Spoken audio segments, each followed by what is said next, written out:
What's up, guys? Once again, welcome back. NYCC is slowly approaching us, so let's look at every Funko item that has been announced. Let's dive into this. Alright, so the first one we got here is Dr. Frank Poole. I'm sure that's how you pronounce it. From 2001, A Space Odyssey. And this is actually a really cool looking pop.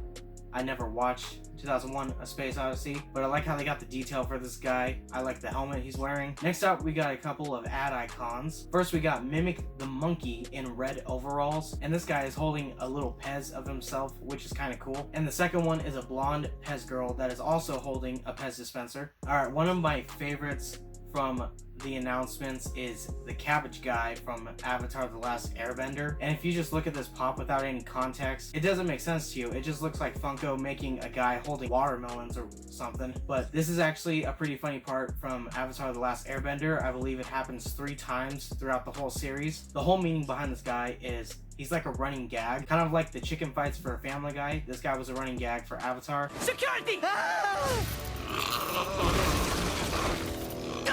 My cabbages! It's just a giant meme. Alright, next we have Tony Stark in his Iron Man suit. And this one is actually kind of disappointing detail-wise. If you get a close-up on the arm, it shows that he actually put on the gauntlet, when that's not the case. It's like Funko didn't even watch Endgame. What happens is the stones actually go into Iron Man's suit. It's just a little detail, but it shows that Funko didn't really care. Alright, the next one we are showed here is actually a pretty cool looking pop. It is Babe Ruth. There was one thing I wish that they did for this pop. It was when Babe Ruth called the shot. This one's actually pretty funny. It is Marty McFly as Darth Vader from Back to the Future Part 1. And this moment in the movie is very funny. Who are you? My name is Darth Vader. Alright, the next one is from Borderlands, and this thing is called the Butt Stallion. I really like the gradients of blue in the hairs. It gives that detail of polygons. And then we have Brita from Community. One thing that bugs me about this is it looks like Captain Marvel on Casual Friday. Alright, the next one we have here is Daria. This was a show on MTV, and it was a spin-off from Mike Judge's Beavis and Butthead. I feel like I'm missing out. I haven't watched this. So let me know in the comments if I should give this show a try. Next up, the soon-to-be Holy Grail, the pink chrome Batman or purple chrome Batman, whichever you see it. So this is just another chrome Batman that looks really cool. The contrast is going to be fantastic with the black box and the bright pink purple. I have nothing to say about detail. It's all chrome. And then we have Huntress from DC, and I don't know much about this character. I'm not huge into the DC universe. Next we have a little adorable Donald, and he is in his firefighter outfit, and I really have nothing much to say except for it's him in a firefighter outfit. He's holding an axe. Alright, and to sit alongside Donald is Mickey Mouse on the Matterhorn from Disney Parks, and this is limited to 1,500. Where do you think it's gonna be? At the con, exactly. And I really like how this one looks. I really like Mickey in the cart. It seems like the Disney Park ones are always the better looking ones. Alright, next up we got some guy with saltines all over his face. Zim Shaw. Looks like he has a disease. Okay, so we have Zim Shaw from Doctor Who, and I do not know Doctor Who. Just skip that one. Next, we have a really cool looking pop for any Dragon Ball fan. It is Vegeta using his Final Flash. And for those who do not know, since this is a Dragon Ball Z pop, it'll more than likely be when he first uses it against Cell. And the detail on this is really cool. One thing that could have made this much better if it was glow in the dark. And right next to Vegeta, we also have Piccolo in his lotus position, and it's just a normal Piccolo mold. It just looks really cool. It's gonna look like he's floating in the box since he is on a clear stand. And this guy, I have no idea what it is. I know it's from an 80s movie. It is Feud Rotha. Feud Rotha or Feud Rotha. Whatever it is, it's Rotha from Dune. But this is either a pop for the original one or it's for the remake that's coming out in 2020. It just looks like a normal kid with a diaper on. And then of course we gotta have a Fortnite one because that's still trying to take over the world. We have Dark Voyager and it glows in the dark. For Fortnite fans, grab this one. Hulk Funko. I know you're grabbing this one. Glow's probably gonna be really sick. And then we have Freddy Funko as an officer. On the top, you see his crown, which is the logo for Funko, and he's holding a coffee cup, and it is not limited. So, alright, next we have Masande from Game of Thrones. They're still pushing these Game of Thrones pops out. We do not have a Masande pop yet, so this will probably be a very big grab for Game of Thrones fans. It's sad what happened to her. Alright, so next we have a very awesome cameo from Guardians of the Galaxy Volume 2. It is Stan Lee in his astronaut outfit, and this is a pretty fun cameo for those who are familiar with the comics. When the scene happens, it shows Stan Lee talking to a bunch of watchers, and for those who do not know what a watcher is, they basically watch over multiverses. Here's a picture of them in the comics, here's a picture of them in the movie. Next we have 3 Puffin Stuff Pops. We have Clang, Kling, and Witchy Poo. Clang and Kling are basically the same thing, except one has green on, the other has red on, and Witchy Poo is a very detailed looking pop. And then we have Argus Filch holding Mrs. Norris from Harry Potter, and alongside of that is Madame Maxine, and she is a 6-inch. And then we have an adorable Hello Kitty as Lady Liberty. They nailed it, New York Comic Con. It probably won't go fast, because not a lot of people like Hello Kitty. And then we have Edgar Allan Poe holding a book. I have been informed by the internet that the pronunciation of the name is Jean-Michel Basquiat, and he is a graffiti artist who died in the late 80s. Okay, sticking with artists, this is Keith Haring. I searched up one piece of art from this guy. It freaked me out. I'm gonna put it up here. It's censored, okay? I censored some parts. This is a very concerning painting from Keith Haring. This is the top of the list for me.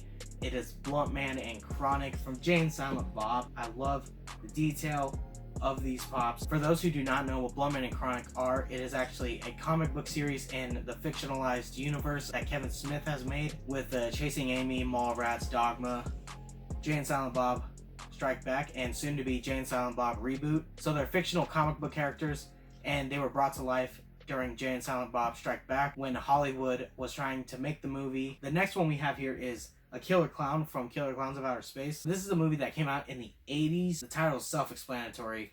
It's Killer Clowns from Outer Space. And I really love the detail for this guy. He's holding a laser gun, and then he's holding some sort of bag. This is a different looking pop. It is not your traditional same head mold. Okay, we are dwelling into the 80-year Marvel pops.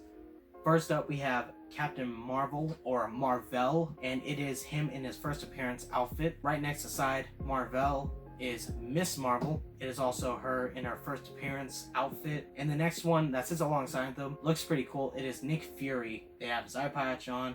They got an awesome outfit on him, and he's holding a gun. Next, 2 really great detailed pops from My Hero Academia. Hero Killer Stain. Hero Killer Stain is a pretty cool looking pop. The tongue's a little creepy. And then alongside is Dobby. At the base, it seems like it's blue flames. In his right arm, it shows he has a ball of fire. And then we have Wrecking Ball from Overwatch. For those who do not know what Wrecking Ball is, it is a hamster and a giant ball robot. And again, same mold, different paint job. Total waste of effort from Funko. And then we have 2 Rick and Morty pops, which are to be determined, and I assume it is a 2-pack since they both look the same. I do not know what this could be. I actually stayed up trying to figure out which characters this could be. It could probably be from season 4, just like Gluty and Tracksuit Jerry. Alright, and then we have Debbie Harry from Blondie, and they are a band led by Debbie Harry.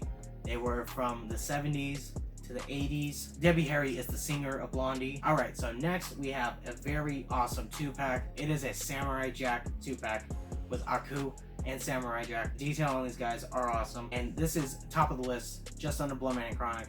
I have to grab this one. Next we have a very adorable character from Stranger Things Season 3. It is Susie, and she is holding her little microphone that she used to talk to Dustin at the end of Season 3. One of the funniest scenes from Season 3, her and Dustin sing the Never-Ending Story theme. And then we have another lazy job from Funko.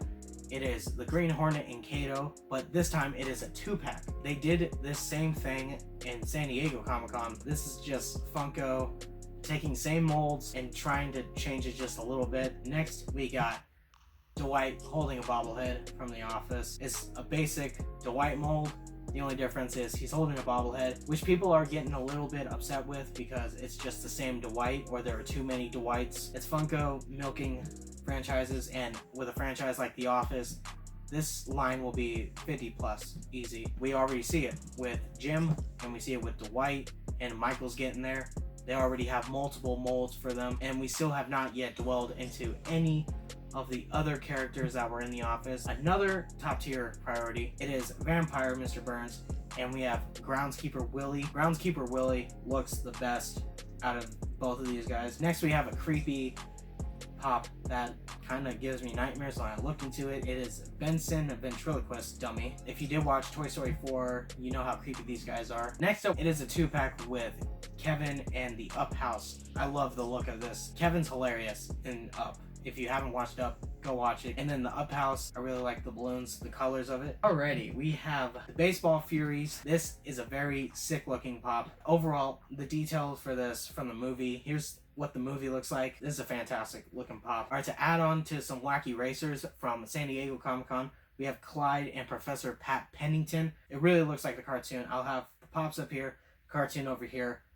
It's fantastic how they really brought this into pop form. And then next we have another milked mold from Funko. It is a translucent orange Dark Phoenix, and this will come with a t-shirt bundle. Same molds, different paint jobs. Funko keep going. They just keep going with it. They keep running with the same molds. They're not even attempting to make different poses. Next we have 3 pigeons. We have one in a red shirt, a black shirt, and a pinstripe jersey. Seth actually brought this up when I was watching a live stream. He actually made a good point with this because I had no idea why they made pigeons, but pigeons are everywhere in New York. Next we have a vinyl, and it is a Ron English Freddy Funko. This is limited to 1,000 pieces. I like the shirt. He has the skull, what looks like a giant mouth. It isn't. It's actually a cutout, and it shows Freddy Funko's skull. Lastly, we have some 5-star figures, and they are Scott Pilgrim versus the World.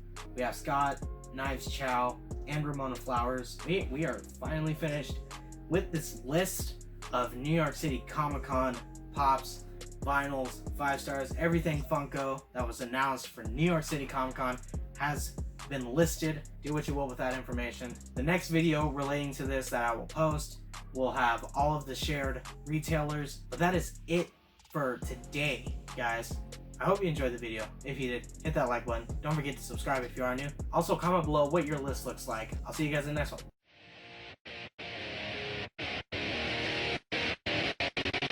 Alright guys, I want to take this time to announce something that is absolutely amazing for me in this pop community. I have finally joined up with a group. It is an amazing group with incredible people. Every one of them are fantastic content creators. I watch every single one of them. And the group is called Funko Collector Society. Instagram tag is going to be somewhere down here. Make sure to go follow Funko Collector Society. Also, if you go to my main page on YouTube, on the right side, you will see a tab that says Funko Collector Society. That is everyone in the group. Make sure to go subscribe to them. They are all fantastic content creators. I'll see you guys in the next one.